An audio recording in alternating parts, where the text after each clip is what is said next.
জুলাই গণ অভ্যুত্থান পরবর্তী সময়েও জুলাইয়ের স্পিরিটকে ধারণ করে রাজপথে সবসময় যিনি জোরালোভাবে প্রতিবাদ করে গিয়েছেন, যে কোনো অন্যায় অনিয়মের বিরুদ্ধে সবসময় সোচ্চার ছিলেন আমাদের সহযোদ্ধা ওসমান হাদি গতকাল জুম্মার নামাজের পরে দুর্বৃত্তদের গুলিতে গুরুতর আহত হয়েছে। রাজধানী ঢাকার পল্টনের মতো একটি ব্যস্ততম এলাকার বিজয় সরণী এলাকায় সন্ত্রাসীরা গুলি করে বাইক চালিয়ে নিরাপদে চলে গেল। প্রায় 24 ঘন্টা অতিবাহিত হয়েছে। এখন পর্যন্ত আমরা এই ঘটনার সাথে কে বা কারা জড়িত তার খুব বেশি কোনো প্রমাণ আমরা এখন পর্যন্ত আইনশৃঙ্খলা বাহিনী কিংবা সরকারের মাধ্যমে জানতে পারি নাই। আমাদের ভাই হাদি খুব গুরুতর অবস্থায় হসপিটালের বেডে শুয়ে আছে। আপনারা জানেন, আশঙ্কাজনক অবস্থায়। তার চিকিৎসকদের সাথে কথা বলেছি, মেডিকেলের ভাষায় এই কন্ডিশন নিয়ে সুস্থ হওয়ার, স্বাভাবিক জীবনে কিংবা বেঁচে থাকার হারটা খুব নগণ্য। কাজে এই মুহূর্তে আমাদের সবচেয়ে বেশি প্রয়োজন মানুষের দোয়া, খাস করে। কারণ দোয়ায় মানুষের ভাগ্যের পরিবর্তন হয়, মানুষের আয়ু বাড়ে। এই জন্য আমরা দেশের মানুষের কাছে আমাদের ভাই, আমাদের সংগ্রামের সহযোদ্ধা হাদির জন্য দোয়া চাই, যেন আল্লাহ তাকে বাঁচিয়ে রাখুক। আপনারা দেখেছেন 2018 সালে কোটা সংস্কার আন্দোলন থেকে ফ্যাসিবাদের উত্তাল সময়ে যখন স্বৈরাচারের বিরুদ্ধে আমি আমার সহকর্মীরা প্রতিবাদ করে আসছিলাম, সেই সময় আমরাও এইভাবে নানানভাবে রক্তাক্ত হয়েছিলাম, হুমকি ধামকি পেয়েছিলাম, কিন্তু কোনো কিছুকেই উপেক্ষা করি নাই। আমরা দেখতে পেয়েছি এই জুলাই গণ অভ্যুত্থানের মধ্যে দিয়ে যে কয়েকজন তরুণ এই সংগ্রামী চরিত্র ধারণ করে নতুন প্রজন্মের জন্য আসলে একটি অনুসরণীয় চরিত্র হয়ে উঠছিল। হাদি তার মধ্যে অন্যতম। তার এই অসুস্থ হওয়ায়, তার এই আহত হওয়ায় গোটা দেশের তরুণ থেকে প্রবীণ সকল মানুষকে মর্মাহত করেছে। আপনারা দেখেছেন যে এর আগে চট্টগ্রামে একজন সংসদ সদস্য প্রার্থী তিনি গুলিবিদ্ধ হয়েছিলেন। সেই ঘটনায় এখন পর্যন্ত কিন্তু ওইভাবে আসলে কারো বিরুদ্ধে ব্যবস্থা নেওয়া হয় নাই। এমনকি গত 29শে অগস্ট আল রাজি কমপ্লেক্সে, সেখানেও চতুর্দিকে সিসি ক্যামেরা বেষ্টিত এলাকা, মিডিয়ার সামনে আমি আমার সহকর্মীরা আক্রান্ত হয়েছিলাম কতিপয় পুলিশ এবং কতিপয় সেনা সদস্য দ্বারা। লোক দেখানোর একটা তদন্ত কমিটি হয়েছিল, 60টা 30 কর্মদিবসের টাইম দিয়ে এখন পর্যন্ত এই তদন্ত কমিশন আলোর মুখ দেখে নাই। যদি এই অতীতের ঘটনাগুলোতে যদি সরকার একটা শক্ত ভূমিকা নিত, আজকে এই ধরনের হয়তো ঘটনার পুনরাবৃত্তি হতো না। আমরা যেটা বলেছি যে হাদির পরিবারকে ডেকে নিয়ে সান্ত্বনা দেওয়া হয়েছে, বলা হয়েছে তো বিচার করব, খুনিরা ধরা পড়বে। এই বয়ান শেখ হাসিনাও দিয়েছে। তাই আমরা বর্তমান অন্তর্বর্তীকালীন সরকারকে পরিষ্কারভাবে বলতে চাই, কোনো সান্ত্বনার বাণী শোনাবেন না, সান্ত্বনার বাণী শোনাবেন না। শেখ হাসিনার পরিণতি দেখেছেন, বিক্ষুব্ধ জনতা কিভাবে গণভবন ঘেরাও করতে গিয়েছিল। কাজে আপনারাও যদি ওই শেখ হাসিনার মতোই সান্ত্বনার বাণী শোনান, আমাদেরকে ঘুমপাড়ানি মাসি পিসির গল্প শুনিয়ে শান্ত রাখতে চান, সেটি আপনারা পারবেন না। নির্বাচনের তফসিল দিয়েছেন, কতটুকু নির্বাচনের পরিবেশ আছে সেটা নিয়ে গোটা দেশের মানুষ উদ্বিগ্ন। এই অবস্থায় নির্বাচন তো হবে না যদি এই অবস্থা চলতে থাকে। আর একটা মহল তো চাচ্ছে যে নির্বাচন যাতে না হয়, নির্বাচন বানচাল করে দেশে আরেকটি বিদেশি মদতপুষ্ট সরকার গঠন করা, 111-এর মতো আরেকটি সরকার গঠন করে ওই পতিত স্বৈরাচারী শক্তিকে কামব্যাক করানো, যে শক্তির বিরুদ্ধে এদেশের জনগণ গণপ্রতিরোধ গড়ে তুলেছিল এবং জনগণের সেই গণপ্রতিরোধের মুখে তারা দেশ থেকে পালিয়ে গিয়েছিল। আমরা বারবার বলেছিলাম যে গণ অভ্যুত্থানের পরবর্তী বিভিন্ন ধরনের, যখন আপনারা দেখেছেন স্বর্ণ ব্যবসায়ী বনশ্রীতে আপনার গুলি করে স্বর্ণ নিয়ে গেছে, ব্যাংক পাড়া থেকে গুলি করে টাকা ছিনতাই করে নিয়ে যাচ্ছে। শীর্ষ সন্ত্রাসীরা, বিভিন্ন শীর্ষ সন্ত্রাসীরা কারাগারে যারা ছিলেন তারা জামিনে বের হয়েছেন। এমনকি এই জুলাইয়ের যারা মামলার আসামি ছিলেন তারা অনেকে জামিন পেয়ে যাচ্ছেন। মানি লন্ডারার থেকে শুরু করে খুনি অনেকেই জামিন পেয়ে যাচ্ছেন। আমরা কোর্টের কাছে জানতে চাই, এই সন্ত্রাসীরা এই গণ অভ্যুত্থানে যাদের গণবিরোধী ভূমিকা ছিল তারা কিভাবে জামিন পাচ্ছে, কারা তাদের জামিনের জন্য দাঁড়াচ্ছে, আর কোর্ট বা কীভাবে তাদের জামিন দিচ্ছে। অবশ্যই কোর্টকে আমরা সম্মান করি, শ্রদ্ধা করি, কিন্তু আমরা তো চোখের সামনে দেখছি যে টাকা পাচারকারী থেকে শুরু করে খুনিরা জামিন পাচ্ছে। শুধু জামিন পাচ্ছে না, নির্বিঘ্নে তারা দেশ থেকে বাইরে চলে যাচ্ছে। সর্বশেষ আমি একটি ঘটনা আপনাদের সাথে শেয়ার করতে চাই। সরকারকে বলেছি, উপদেষ্টাদেরকে বলেছি, যখন আমরা 2018 সালে কোটা সংস্কার আন্দোলন করি সেই সময় শেখ হাসিনা জাহাঙ্গীর কবির নানক এবং এনামুল হক শামীমকে কোটা সংস্কার আন্দোলনকারীদের সাথে আলাপ আলোচনার দায়িত্ব দিয়েছিলেন। তারা গল্পের ছলে আমাদেরকে বলেছিলেন 2006 সালে বিএনপির ক্ষমতার শেষ দিকে তারা কিভাবে 28শে অক্টোবরে ওই লগি বৈঠার তাণ্ডব থেকে শুরু করে দেশে অস্থিতিশীল পরিস্থিতি সৃষ্টি করেছিল, কিভাবে সীমান্তের ওই পার থেকে এই পার ঢুকে সিম পাল্টিয়ে তাদের নেতাকর্মীদের সাথে যোগাযোগ করে নাশকতা করেছিল এবং সেখানে কিভাবে সহযোগিতা করেছিল বিএসএফ তথা আমাদের এই প্রতিবেশী দেশের গোয়েন্দা সংস্থা। তো আজকে এই যে দেশে অঘটনগুলো ঘটছে এবং এই অপকর্ম করে কিন্তু অনেকেই সীমান্ত দিয়ে পার হয়ে যাচ্ছে এবং সীমান্ত দিয়ে ঢুকছে।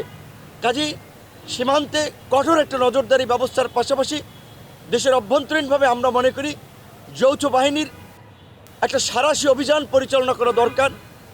এই যে আপনার অস্ত্র উদ্ধার, নির্বাচনের আগে যে অভিযান চলে, অবৈধ অস্ত্র তো আমরা দেখছি পত্রপত্রিকায়, এমনকি আমরা দেখলাম যে কিছুদিন আগে ট্রেনে করে আপনার গান পাউডার, পিস্তল, ম্যাগাজিন, অস্ত্র সহ আপনার বিভিন্ন সামগ্রী আসছে। সেগুলো যদিও সে সময় সেনাবাহিনী হাতে ধরা পড়েছিল। তো এই অভিযান পরিচালনা আরও জোরদার করতে হবে। সোশ্যাল মিডিয়াতে হুমকি দিচ্ছে, আমাদেরকে হুমকি দিচ্ছে। এই ওসমান হাদি কোনো ব্যক্তি না, ওসমান হাদি জুলাইয়ের একটা চরিত্র। ওসমান হাদির উপরে আঘাত মানে জুলাইয়ের উপরে আঘাত।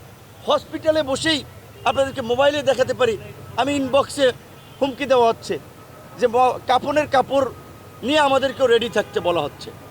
এখন আমরা কার কাছে নিরাপত্তা চাবো? কয়জনকে সরকার নিরাপত্তা দেবে? আমরা ব্যক্তিগতভাবে নিরাপত্তার চেয়ে আমরা দেশকে নিরাপদ করার দাবি জানাই সরকারের এবং রাজনৈতিক দলসমূহকে আমরা অনুরোধ জানাবো, ক্ষমতায় যেতে কিংবা ক্ষমতা দখল করার জন্য অস্থির হয়ে রাজনৈতিক বিভাজন তৈরি করবেন না। আপনাদের বিভাজনের কারণেই এখন পর্যন্ত ফ্যাসিবাদী শক্তির আস্ফলন দেখাচ্ছি। ফ্যাসিবাদী শক্তি 18 দলীয় জোট করতেছে, নির্বাচন করবে, নির্বাচনের মাঠে থাকবে, নির্বাচন বানচাল করবে, এই আওয়াজ দিচ্ছে। আওয়ামী লীগ নিষিদ্ধের সময় আমরা সকলের পরিষ্কার অবস্থান দেখতে পাই নাই। আওয়ামী লীগের বড় দোসর জাতীয় পার্টি সহ ফ্যাসিস্ট শক্তিকে নিষিদ্ধ করার প্রশ্নেও আমরা রাজনৈতিক বিভাজন দেখতে পেয়েছি, কারণ ক্ষমতার হালুয়া রুটির ভাগ বাটোয়ারা। তো এই ক্ষমতার হালুয়া রুটির ভাগ বাটোয়ারা নিয়ে যদি আপনারা ব্যস্ত থাকেন এবং জুলাইয়ের ঐক্য নষ্ট করে যদি দেশে বিভাজন সৃষ্টি করেন, এই দেশে কিন্তু কেউ নিরাপদ হবে না। শেখ হাসিনা 75-এর পরে 96-এ 21 বছর পরে একবার ক্ষমতা এসেছিল আওয়ামী লীগ, তারপরে এসেছিল কবে? 2008 সালে। এসে কিন্তু দেখেছিলেন এই মুক্তিযুদ্ধের বিরোধিতার নামে কিভাবে একটি সাজানো বিচার ব্যবস্থার মাধ্যমে নিরীহ মানুষকে ফাঁসি দিয়েছিল, কিভাবে বিরোধী দলবিহীন বাংলাদেশে একটি একদলীয় শাসন ব্যবস্থা কায়েম করেছিল। কাজে ওই ফেসিবাদী শক্তির প্রশ্নে আমরা যেন আপোষহীন থাকি, আমরা যেন ঐক্যবদ্ধ থাকি এবং আজকের এই হাদির উপরে আঘাত, সামনে যে অবস্থা আমরা আশঙ্কা করছি আরও বিভিন্ন ধরনের আঘাত আসতে পারে। আমি বরাবর আমার এলাকায় যাই, নির্বাচনী গণসংযোগে প্রচারণায়, রাতে ঢাকায় ফিরি। গতকালকে কিন্তু আমি আর সাহস পাচ্ছিলাম না যে রাতে ফিরবো। আমি সকালবেলা এসেছি, আমার এলাকায় ছিলাম। তো এই অবস্থা আমরা যারা এই জুলাই গণ অভ্যুত্থান থেকে ফেসিবাদী শক্তির পতনের জন্য আন্দোলন সংগ্রাম করেছিলাম, আমরা কিন্তু আজকে সবচেয়ে বেশি অনিরাপদ, আমরাই সবচেয়ে বেশি হুমকির মুখে। যারা জুলাইয়ের ধারে কাছেও ছিলেন না তারা তো উপদেষ্টা হয়ে ফ্ল্যাগ লাগিয়ে প্রোটোকল নিয়ে ঘুরে বেড়াচ্ছেন, আমাদের কথা তারা ভাবছেন না। এমনকি এই সরকারের মধ্যেও পতিত ফ্যাসিবাদী শক্তির দোসররা আছে, যার ফলে আজকে এই মাত্র 1-1.5 বছরে এই ফ্যাসিবাদী শক্তি আস্ফালন দেখাচ্ছে। সোশ্যাল মিডিয়াতে তারা রাস্তায় নামবে, দেখে নেবে, জুলাই ভরে দিবে, জুলাই বিনাশ করবে, এই সমস্ত হুমকি দিচ্ছে। কাজে আমি বিনীত অনুরোধ থাকবে সকল রাজনৈতিক দল মতের, বিশেষ করে গণ অভ্যুত্থানের অংশীজনদের প্রতি, আসুন আমরা হাদির ঘটনা অন্তত ঐক্যবদ্ধ হই, দেশবাসী সবাই দোয়া করি আল্লাহ পাক তাকে সুস্থ করুক। এবং আমাদের নাগরিকদেরও একটা দায়িত্ব এবং দায়বদ্ধতা আছে। যখন একটা মোটর বাইক গুলি করে পালাচ্ছিল, একটা পিস্তলে কয়টা তার সাথে গুলি থাকতে পারে, কয় রাউন্ড গুলি থাকবে? 2টা 4টা 6টা 8টা 10টা, 8টা 10টা গুলি দিয়ে কয়টা মানুষকে মারতে পারবে? কাজে আমরাও যেন এই ধরনের ঘটনা দেখলে আমরা যেন যার যা কিছু আছে তাই নিয়ে পাকড়াও করে যেন আমরা ধরার চেষ্টা করি। যখন একটা গণপ্রতিরোধ আমরা গড়ে তুলতে পারবো, এই ধরনের ঘটনা আর কেউ ঘটাতে সাহস পাবে না। ঢাকা শহরের বাড়িওয়ালা থেকে শুরু করে আপনার সিএনজির ড্রাইভার বলেন, বাসের ড্রাইভার বলেন, চায়ের দোকানদার বলেন, আমরা যেন চোখ কান খোলা রাখি কোন জায়গায় কে কী আলোচনা করছে। যারাই এই ধরনের নাশকতা কিংবা এই ধরনের কোনো ষড়যন্ত্রমূলক আলাপ আলোচনা করছে, গণধোলাই দিয়ে থানা পুলিশকে খবর দিয়ে থানা পুলিশে দেবেন। পুলিশের পাশাপাশি প্রশাসনের পাশাপাশি আমাদের এই সময়ে জুলাইয়ে যেমনিভাবে আমরা ঐক্যবদ্ধ হয়ে ফ্যাসিস্ট শক্তিকে পরাজিত করেছিলাম, এই সময় আমাদের একটা বড় নাগরিক দায়বদ্ধতা আছে। আমাদের সচেতনতার মাধ্যমে এই দুর্বৃত্তদেরকে প্রতিহত করতে হবে। মনে রাখবেন, একজন সন্ত্রাসী পালিয়ে যাচ্ছে, সে আরও অনেকগুলো অঘটন ঘটাবে। আর যদি আমরা ঝুঁকি নিয়েও তাদেরকে ধরতে পারি, তাহলে বাকিদের মধ্যেও একটা আতঙ্ক যাবে, মেসেজ ছড়াবে। বিশেষ করে হাদির ঘটনার সময় আমি দেখেছিলাম আমাদের দুজন, আমি সিসিটিভির ফুটেজে দেখেছিলাম দূর থেকে বোধহয় আমাদের দুজন পুলিশ সদস্যের ভাইরা গুলির শব্দ শুনে ছুটে গিয়েছিলেন, কিন্তু বেশি দূর তারা আগান নাই। আমি দেখেছি, আপনার সিসিটিভির ফুটেজ তো দেখেছেন, তাদের হাতে তো বন্দুক আছে। এই ধরনের ঘটনা ঘটলে তো তাদের দ্রুত আপনার যাওয়া উচিত যে কোথায় কি হচ্ছে। তো কাজে আইন শৃঙ্খলা বাহিনীর দায়িত্বে যারা আছেন তাদেরকে অবশ্যই সরকার সেইভাবে দিক নির্দেশনা দিবেন যেন তারা যে কোনো পরিস্থিতিতে একটা কঠোর ভূমিকা পালন করতে পারে, দায়িত্বশীল ভূমিকা পালন করতে পারে। এবং এই হাদির ঘটনাকে কেন্দ্র করে, এই ঘটনায় আমি মনে করি এটা কোনো বিচ্ছিন্ন ঘটনা নয়, কোনো শুধুমাত্র একটি সন্ত্রাসী ঘটনা নয়, এর সাথে অনেক চক্র জড়িত থাকতে পারে। এর পেছনে কারা জড়িত সেই ঘটনার আদ্যপ্রান্ত খুঁজে বের করতে হবে এবং পরবর্তীতে যেন এই ঘটনা না ঘটে সেই জন্য আমি মনে করি যে আগামীকালকে থেকেই অন্তত কিংবা সরকার সিদ্ধান্ত নিয়ে একটা যৌথ বাহিনীর সাঁড়াশি অভিযান পরিচালনার মাধ্যমে জনমনে কিছুটা স্বস্তি ফিরিয়ে আনবে এবং সরকার যে তফসিল ঘোষণা করেছে প্রার্থী সমর্থকদের নিরাপত্তার বিষয়টি সরকার আমলে নেবে। আমি আপনাদের সকলকে ধন্যবাদ জানিয়ে দেশবাসীর কাছে দোয়া চেয়ে আমার সংক্ষিপ্ত প্রতিক্রিয়া শেষ করছি। আল্লাহ। হাদি ভাইয়ের অবস্থা এখন সেই সম্পর্কে যদি বলতেন একটু বলেন না কি অবস্থায় আছে এখন? অবস্থায় দেখে এসেছেন।